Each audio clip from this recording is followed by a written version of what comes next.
Les Marocains, vous avez, en général, vous êtes des gens qui avaient un islam magnifique, de tolérance. Et dans les religions, on va parler de religion, tous les extrémistes sont dangereux. Qu'ils soient catholiques, musulmans ou qu'ils soient juifs, les extrémistes, ils pensent qu'ils sont directement reliés. Les vraies religions, c'est dans l'islam, aimez-vous les uns les autres. Et les Marocains, vous avez un sens de l'observation extraordinaire. Et quand vous jugez les gens, vous ne jugez pas par rapport à ce qu'ils représentent. Vous, dans les yeux, vous regardez ce qu'il a dans le cœur. Qu'il soit de n'importe quelle religion, le courant y passe. Et c'est pour ça que depuis 18 ans que je suis en retraite au Maroc, j'ai des copains magnifiques. Je fais du sport, parce qu'à 80 ans, je vais continuer à faire du sport, même mon parcours. Je joue avec des copains marocains, français, et on fait des équipes magnifiques, d'amitié et de fraternité. Alors, au niveau d'activité sportive, comme je vous dis tout à l'heure, je suis un jeune homme de 80 ans. Et là, je pratique tous les jours. Je nage à la mer tous les jours, 500 mètres. Je connais les températures par cœur. Au mois de janvier, elle fait 16 degrés. Mais je rentre dans l'eau et je nage. Je ne me trempe pas, je nage 500 mètres. Et je dis, il faut être courageux dans la vie. Je me dis, je vais y aller. J'ai un peu froid, j'y vais. Et au bout de 2 minutes, on se sent bien. Et vous avez la forme le soir. Et là, ici, je fais du fitness aussi. J'ai des appareils de fitness, je fais de la musculation. Je fais beaucoup d'abdominaux. Les abdominaux, il faut travailler ici, là, les abdominaux. Tous les jours, je fais 200-300 abdominaux par jour. Je fais du picala, le vélo aussi, et je joue au golf l'après-midi. Voici mon programme. En ce qui concerne les habitants du Souss, comme je vous dis tout à l'heure, je reconfirme, j'ai des contacts magnifiques avec les gens du Souss. Les gens sont des gens généreux, ils ont l'œil, ils vous observent, ils ont vu une fois. Et vous savez très bien que je fasse à la gendarmerie ou à la police, ils m'ont vu une fois, ils me reconnaissent, mais pourquoi t'es parti il y a 15 jours? Et vous avez une observation, les Marocains, extraordinaire. Et c'est mon choix. Pourquoi j'ai choisi Agadir en tant que retraité? Alors tout d'abord, j'ai fait une partie du tour du monde. Je travaille au Brésil, aux Bahamas, au Mexique, un peu dans le pays du monde. D'abord, Agadir, au niveau de la sécurité. Je trouve ici qu'il y a une sécurité qu'on n'a pas en France en ce moment. Et je trouve que la police française devait prendre exemple parfois de la police marocaine, des gendarmeries marocaines. Ça, c'est mon point de vue à moi. Et aussi, les Marocains font du civisme. Quand ils voient quelque chose, ils vont aider la personne qui est en difficulté. En France, ils rentrent dans leur pièce et ils ferment la porte à clé. C'est pour ça qu'en partie, j'ai choisi de travailler au Maroc. Et surtout, le climat exceptionnel. Ce climat, l'hiver, c'est 24-25 degrés tout l'hiver. L'eau, je me baigne tous les jours à la mer. Je suis un jeune homme de 80 ans, je me baigne tous les jours. Et là, pourquoi? Même la mer froide, qui fait 17 degrés, ça vous donne une forme extraordinaire. La preuve.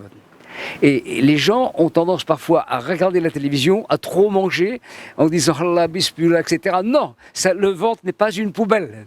Il faut toujours attaquer. Et c'est mon point de vue à moi. Et au niveau du climat, j'ai travaillé aux Antilles, au Mexique. Les climats sont trop chauds et c'est un climat vivifiant. C'est pour ça, et surtout, comme j'ai dit tout à l'heure, je m'entends parfaitement bien avec nos amis marocains. C'est mon choix. Aujourd'hui, vous avez ici à Agadir, principalement, où j'habite, tous les 100 mètres, vous avez des policiers. Ils sont sur le terrain. Par contre, en France, ils sont dans les bureaux, souvent. Vous avez des gens de terrain. Et ils ont des patrons qui les dirigent bien. Donc de ce fait, ils disciplinent. Et je trouve que là, je suis en sécurité au Maroc. Et moi, des fois, quand je me fais arrêter avec ma voiture, j'ai des rapports extrêmement courtois avec eux. Ils font leur travail. Et je dis bravo à la sécurité du Maroc. Je ne connais pas personnellement le patron de la police au Maroc.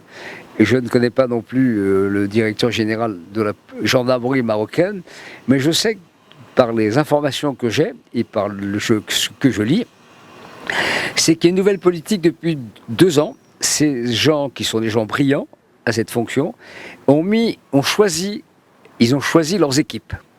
Et ce sont comme des commandants de bateau. Quand on est un commandant de bateau, il faut mettre un bon équipage derrière. Et le fait, ils ont choisi, je vois, sur Agadir, il y a un grand patron de gendarmerie qui était nommé dernièrement, que je crois son temps, et il y a aussi un grand patron de la police. Et je trouve que, confirme, je trouve qu'ils ont des instructions, ils respectent la population, et la population les respecte. Et en France, on n'a pas toujours ça. Malheureusement, les policiers parfois se font insulter parce que la justice est trop douce. Vous prenez quelqu'un dans une école, ma cousine est directrice d'école, vous avez des enfants qui vont mordre leur professeur à l'école. Il n'y a pas de punition. Donc, il y a un moment donné, il faut punir. Et c'est ça le problème. Et je trouve ici, ils le font avec douceur et fermeté. C'est comme une équipe dans sa main, on tient dans sa main. Si on serre trop fort, on étouffe l'oiseau. Si on ouvre les doigts, il s'envole. C'est un mélange de douceur et de fermeté, c'est mon image. En ce qui concerne Agadir, Agadir va être en plein développement. Les walis qui ont été mis en place par Sa Majesté, Mohamed VI, fait que on sent qu'il y a une impulsion très forte.